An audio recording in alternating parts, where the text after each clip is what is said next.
दतिया के कांग्रेस विधायक राजेंद्र भारती मेरे साथ हैं, जिन्होंने मध्य प्रदेश के गृह मंत्री नरोत्तम मिश्रा को चुनावी जो मैदान था उसमें मैदान में से बाहर कर दिया है। सर, आपको पहले तो इंडिया न्यूज की तरफ से बधाई। नरोत्तम मिश्रा को आपने बाहर कर दिया, एक दिग्गज नेता लीडर रहे। चुनाव से बाहर नहीं किया मैंने, जनता ने उनको मंत्रिमंडल से बाहर कर दिया है। अब वो ख्वाब देख रहे थे कि इस बार चुनाव जीतेंगे, सरकार बनेगी तो शिवराज सिंह से कंपटीशन करेंगे, मुख्यमंत्री की रेस में रहेंगे, तो वो अब इससे बाहर हो गए। भावुक हो रहे हैं, बार बार वीडियो जारी कर रहे हैं कि दतिया के पास वापस लौट के आऊंगा। तो किसने रोका है उनको? दतिया की जनता ही ने तो रोक दिया ना, तो अब कहाँ वापस जाएंगे वो? जब दतिया की जनता ने रोक दिया है कि हमारी आपकी हमें ज़रूरत नहीं है, आपने जो कुछ भी 15 सालों में किया है वो हम बर्दाश्त नहीं कर पाए। दतिया की जनता ने ये मान लिया कि दतिया की जनता बर्दाश्त नहीं कर पाई उनको।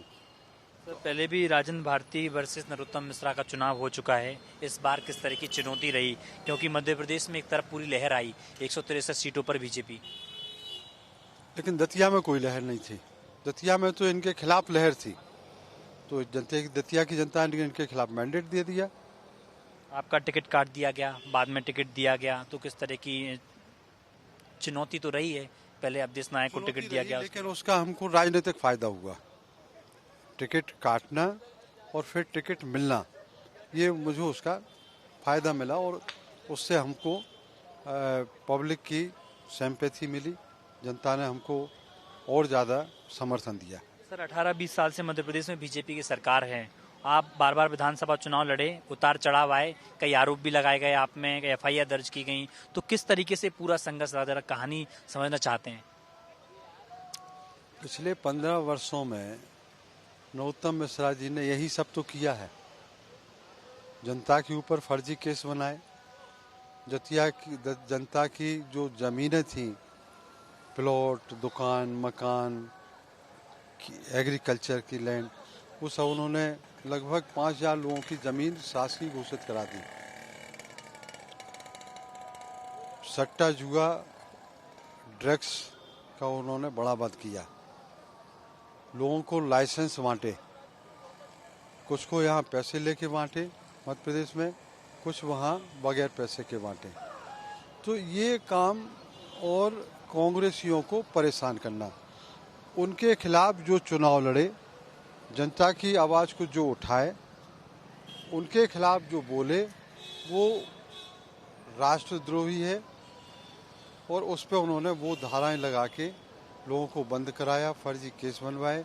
इसके कारण जनता ये सब समझ चुकी थी और उसी कारण से जनता ने उनको दतिया से मैंडेट उनके खिलाफ दिया।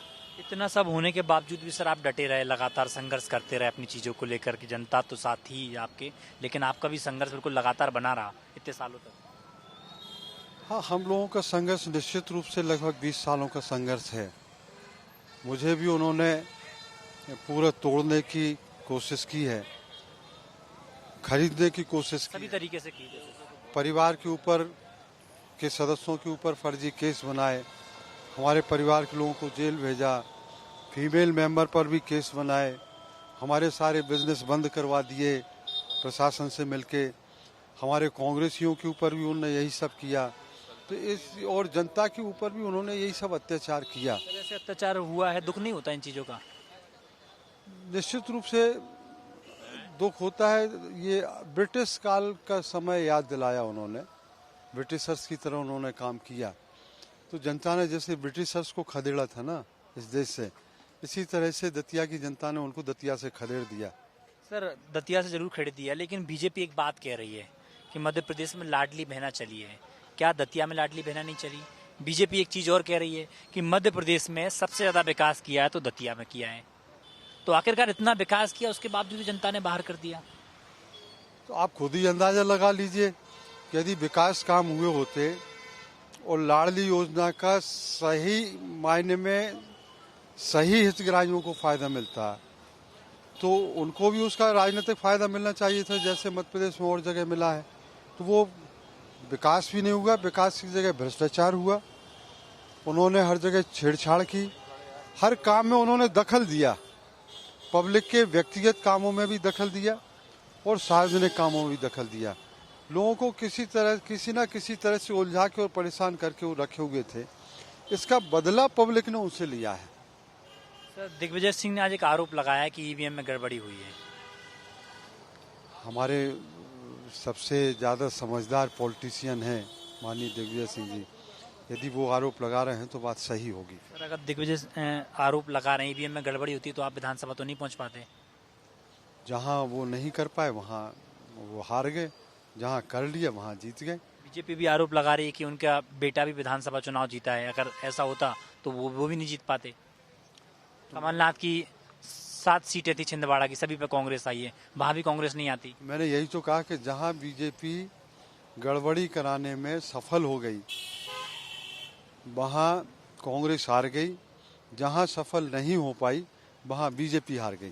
सर, आज क्या कुछ मंत्र दिया गया? कमलनाथ ने भी बुलाया था सभी प्रत्याशियों को और विधायकों को, क्या मंत्र दिया गया? जो हार के कारण है उनकी समीक्षा, उनमें सुधार, संगठन में सुधार और लोकसभा चुनाव की तैयारी।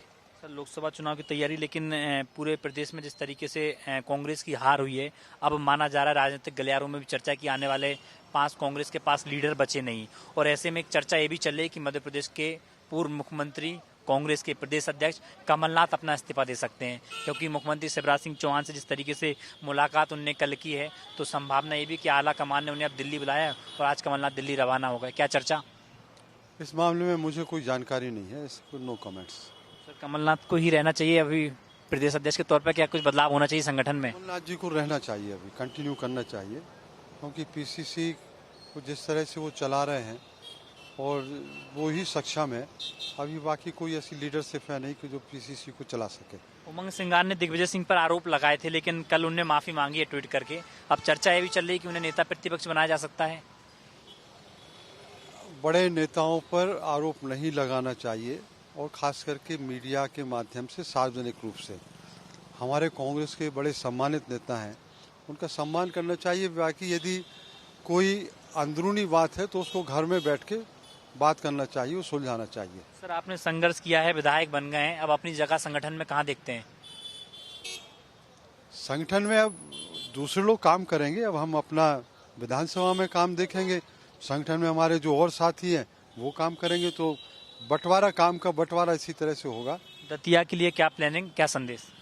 दतिया में हम उद्योग, रोजगार, बेरोजगारों को उद्योग लगाने का प्रयास करेंगे, और जो विकास के कार्य चल रहे हैं उनको आगे बढ़ाएंगे। बिल्कुल, ये थे कांग्रेस के विधायक राजेंद्र भारती दतिया से, जिन्होंने डॉक्टर नरोत्तम मिश्रा को चुनावी मैदान से बाहर कर दिया, यानी कि उन्हें हरा दिया है, और राजेंद्र भारती 16वीं विधानसभा में विधायक बन गए हैं। तमाम जो दतिया के काम हैं वो विकास कार्य करेंगे। इसके साथ ही संगठन में बदलाव की जिस तरीके से चर्चा चल रही है कि मध्य प्रदेश के पूर्व मुख्यमंत्री और कांग्रेस के प्रदेश अध्यक्ष कमलनाथ का आज आलाकमान इस्तीफा ले सकता है, लेकिन राजेंद्र भारती ने साफ कहा है कि अभी मध्य प्रदेश को, कांग्रेस को कमलनाथ की आवश्यकता है। कमलनाथ जैसा संगठन चला रहे हैं, बहुत बढ़िया तरीके से चला रहे हैं। वीडियो जर्नलिस्ट अजय कटियार के साथ चेतन सेठ, इंडिया न्यूज भोपाल।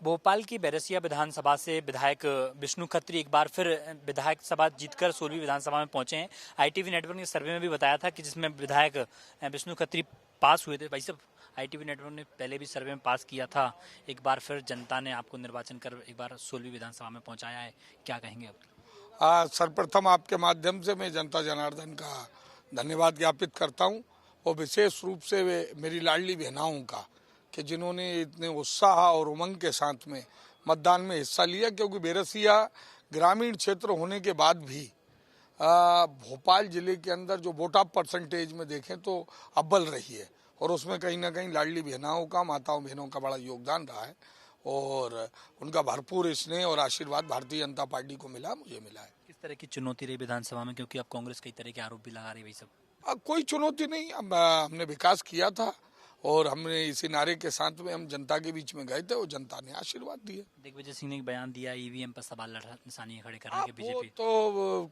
कुछ तो लोग कहेंगे, लोगों का काम है कहना।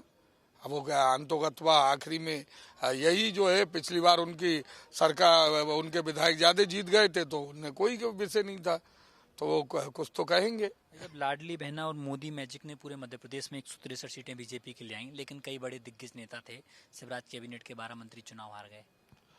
आज देखिए, अब ये जनता का निर्णय को सबको सरोधार करना पड़ता है, लेकिन भारी बहुमत दिया है जनता ने और स्पष्ट बहुमत की सरकार पुनः इस प्रदेश के अंदर भारतीय जनता पार्टी की बन रही है। विधायक तो आप बन गए हैं, कैबिनेट का विस्तार होना है, अपनी जगह कहाँ देख रहे हैं संगठन में, कैबिनेट सरकार में? सब बड़े लोगों की बातें हैं।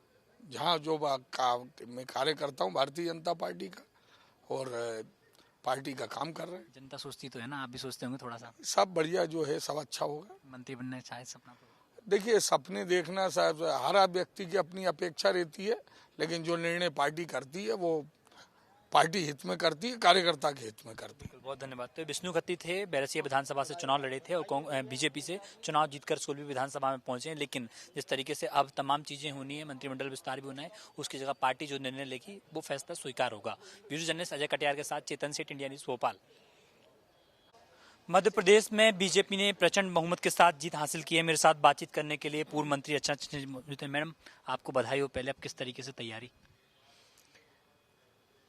भारतीय जनता पार्टी को न केवल किसी एक क्षेत्र विशेष में, बल्कि सारे मध्य प्रदेश में, राजस्थान में, छत्तीसगढ़ में, यहाँ तक तेलंगाना में भी जो जन समर्थन मिला है, वो देश के प्रधानमंत्री नरेंद्र मोदी जी के ऊपर कोटि कोटि जनता का भरोसा है, विश्वास है कि देश और हर व्यक्ति स्वयं सुरक्षित है, आगे बढ़ेगा, प्रगति करेगा प्रधानमंत्री जी के नेतृत्व में।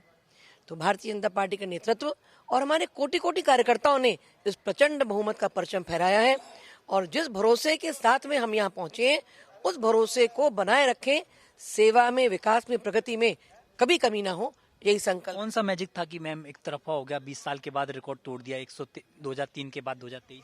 निश्चित तौर पर Modi magic.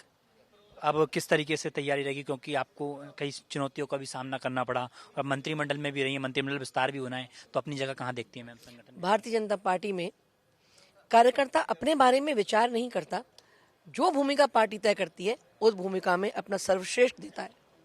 Thank you ma'am. ये अर्चना चिटनिस थी, बुरहानपुर से विधायक बन के एक बार फिर बीजेपी कार्यालय पहुंची हैं। यहाँ तमाम संगठन के नेताओं से मिल रही हैं, जो पार्टी तय करेगी उसी गाइडलाइन पे चलेंगी। वीडियो जर्नलिस्ट अजय कटियार के साथ चेतन सेठ, इंडिया न्यूज, भोपाल। विधानसभा चुनाव जीतकर ऊषा ठाकुर भोपाल पहुंची है। मैम, पहले तो आपको बधाई हो, आप किस तरीके से अपनी आगे की तैयारी देख रही हैं? हम बहुत धन्यवाद देते भैया आपको, और आगे की तैयारी यही कि जो कुछ वादे किए, जनता की जो अपेक्षाएं हैं, उनकी अपेक्षाओं की कसौटी पर हम लोग खरे उतरें। लगातार हिंदूवादी का मुद्दा उठता रहा है और आप भी इस मुद्दे को उठाती रही हैं, तो किस तरह देख रही हैं चीजों को? हिंदुत्व कोई मुद्दा नहीं है। हिंदुत्व हम सबकी अस्मिता, हमारी पहचान है। उसका संरक्षण, संवर्धन भारत की भूमि पे जन्म लिए हर व्यक्ति का दायित्व है। हम लोग उसी दायित्व का निर्वहन करते हैं। दिग्विजय सिंह ईवीएम पर आरोप लगा रहे हैं, निरर्थक है, निराधार है। प्रबुद्ध जन इस प्रकार की, यानी इतने वरिष्ठ नेता हैं वो, इस प्रकार की जब बात करते हैं तो ये कोई अच्छी बात नहीं है। जब उनकी सरकार आती है तब वो ईवीएम पे प्रश्न नहीं उठाते, जब वो हार जाते हैं तब ईवीएम खराब हो जाता है। तो इस प्रकार की बात करना ये कोई ठीक नहीं लगता। मैम, आप मंत्री रही हैं मंत्रिमंडल में, अब अपनी जगह कहाँ देखती हैं, सरकार में या संगठन में? भैया देखिए, मैं तो अपनी जगह सेवा में देखती हूँ, संगठन जो आदेश देगा वो काम में करूँ। मुख्यमंत्री शिवराज सिंह चौहान ने आज बयान दिया है कि वो दिल्ली नहीं जा रहे, वो छिंदवाड़ा जा रहे हैं। क्या माना, इसकी चर्चा ये भी चल रही कि अब लोकसभा का चुनाव छिंदवाड़ा से सीएम लड़ सकते हैं क्या? कुछ भी हो सकता है, संगठन जो आदेश करेगा। नरोत्तम मिश्रा बार बार भावुक हो रहे हैं, बयान दे रहे हैं, चर्चा चल रही है कि दिमनी से विधानसभा चुनाव लड़ सकते हैं, उपचुनाव। संगठन कुछ भी तय करे, क्योंकि हमारे बहुत तेज तर्रार नेता हैं वो, और उनकी उपस्थिति हम सबको भी अनिवार्य लगती है। 12 मंत्री तो हार गए मैम आपके, और सबकी समीक्षा होगी, संगठन समीक्षा करेगा और जो त्रुटियां रही होंगी उनमें सुधार करेंगे। तो बिल्कुल हारे हुए मंत्रियों की समीक्षा की जाएगी। इसके साथ ही नरोत्तम मिश्रा को लेकर साफ तौर पर ऊषा ठाकुर ने कहा है कि अच्छे नेता थे, बड़े नेता थे, उनकी जरूरत है। ऐसे में अब कहा जा सकता है कि कुछ भी संगठन में हो सकता है। वीडियो जर्नलिस्ट अजय कटियार के साथ चेतन सेठ, इंडिया न्यूज, भोपाल। मैहर विधानसभा सीट की पूरे प्रदेश में चर्चा है, क्योंकि हॉट सीट थी जहां से नारायण त्रिपाठी विधानसभा चुनावी मैदान में थे। बीजेपी की ओर से श्रीकांत जी को उतारा गया और चुनाव जीतकर 16वीं विधानसभा में पहुंचे हैं, भोपाल पहुंचे हैं। भाई साहब, किस तरह की चुनौती रही, चुनाव जीतकर पहुंच गए, आपको पहले तो बधाई हो। धन्यवाद भैया। मैं तो सबसे पहले देश के शीर्षस्थ नेतृत्व और प्रदेश के शीर्षस्थ नेतृत्व को बधाई देना चाहूँगा कि जो विश्व की सबसे बड़ी पार्टी भारतीय जनता पार्टी को मेरे को उस योग्य समझा और मेरे को टिकट दिया, उनको मैं बहुत बहुत बधाई देना चाहता हूँ। इसके बाद ये जो जीत का श्रेय है वहाँ के जेठ से कार्यकर्ता और वहाँ की जनता को जाता है और वो जीत मैं उनको समर्पित करता हूँ। नारायण त्रिपाठी जी को अपनी जगह कहाँ देखते हैं, क्योंकि उन्हें जब 3-4 चुनाव लड़ चुके हैं, 2 चुनाव एक सपा से, फिर कांग्रेस से, फिर बीजेपी से, फिर बिंद जनता पार्टी से, वो दावा कर रहे थे कि मैं जिस पार्टी से चुनाव लड़ूंगा जीतूंगा। भाई साहब ये उनका बड़बोलापन था, आप लोग बहुत अच्छी तरह से जानते हैं वो कब किसके खिलाफ क्या बोल दें, कोई भरोसा नहीं। वो सोचते थे कि जो मैं बोलता हूँ केवल मैं बोलता हूँ, लोग केवल सुनेंगे। ऐसा जब कुछ भी नहीं था, मैं आकर के यहाँ पे प्रदेश कार्यालय में निवेदन किया कि इसका बड़बोलापन है और इसका आधार कहीं कुछ भी नहीं है। अगर मौका मिलता है, पार्टी अगर मेरे पे भरोसा जताती है और मेरे पे अगर टिकट मिलती है तो मैं उसको चौथे नंबर में पहुँचाऊँगा। और माता रानी की कृपा देख लीजिए, वहाँ की जनता का आशीर्वाद देख लीजिए, वो चौथे नंबर में ही गए भाई साहब। मैं जो बोला था वो हुआ। मैयर को जिला बनाने की पहल नारायण त्रिपाठी दावा भी करते रहे कि हमने की थी, और अब बिंद को आगे बढ़ाने की पहल, बिंद प्रदेश बनाने की पहल, अब आप इन चीज़ों को आगे बढ़ाएंगे क्या? भाई साहब सबसे पहली बात तो यह है कि जो जिले की बात करते हैं, अभी चुनाव में भी ये मुद्दा बोल रहे थे कि मैंने जिला चाहो जिला बनवा लिया, बिंद चाहता हूँ बिंद बन जाएगा। जिले में उनका कोई योगदान नहीं है, किसी भी तरह से नहीं है। ये अपने गलती को ढकने के लिए मात्र ये बोले थे कि कमलनाथ ने जिला घोषित कर दिया। उस समय पर कांग्रेस अल्पमत में थी, कैबिनेट की बैठक नहीं हुई, राजपत्र में आया नहीं, कैसे जिला बन जाएगा ये आपसे ज़्यादा कोई नहीं जानेगा। 3 बार के विधायक को हराया है सर आपने, अब संगठन में और सरकार में अपनी जगह कहाँ देख रहे हैं आप? देखिए 3 बार का विधायक तो उसका बड़बोलापन उसको हराया, और मैं जनता के बीच में हमेशा रहा, जनता की बात सुनता था। मैं पूरे 5 साल तक जनता के बीच में रहा। मैं पिछला चुनाव हार रहा था, हारने के दूसरे दिन मेरा कार्यालय खुल गया था, और दूसरे दिन कार्यालय खुलने के बाद में चाहे होली हो चाहे दिवाली हो, मेरा कार्यालय कहीं बंद नहीं होता, और जो भी छोटी छोटी लोगों को दिक्कतें जाती वो मैं पूरी कराता था। मैयर को लेकर, बिंद को लेकर आखिर क्या कहेंगे? देखिए मैहर जिला घोषित हुआ है और वहाँ पे काम की अपार संभावनाएं हैं और काम होगा भी। वहाँ के जितने भी सीनियर लीडर हैं, जिले के हैं, प्रदेश के नेतृत्व के आधार पे बैठ करके एक खाका तैयार करेंगे और उसको लेकर के आएंगे, और अपनी सरकार पे पैसे की कोई कमी नहीं है और वहाँ के सारे काम कराएंगे। ये मेरा लक्ष्य है। बिल्कुल, एक थे श्रीकांत जी तो बता रहे हैं कि बिंद में जिस तरीके से मैयर के साथ साथ तमाम जो इलाके हैं जहां जो कमियां हैं उनके विकास कार्य पूरे किए जाएंगे। वीडियो जर्नलिस्ट अजय कटियार के साथ चेतन सिटी, इंडिया न्यूज़ भोपाल।